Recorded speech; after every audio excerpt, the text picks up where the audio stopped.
வங்க கடல் ஆழம் என்ன வல்லவர்கள் கண்டதுண்டு, அன்பு கடல் ஆழம் யாரும் கண்டதில்லையே.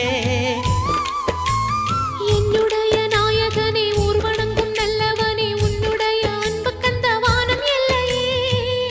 எனக்கென வந்த தேவதையே சரிபாதி நீ அல்லவா.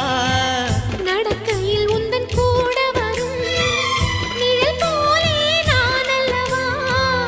கண்ணன் கொண்ட ராதையர ராமன் கொண்ட சீதையர மடி சேர்ந்த பூரதமே மனதில் வீசும் மாருதமே. நன்றி சொல்ல உனக்கு வார்த்தை இல்லை எனக்கு, நான் தான் மயங்குறேன். என்னுடைய மனச தந்துவிட்ட பிறகும் ஏம்மா கலங்குற.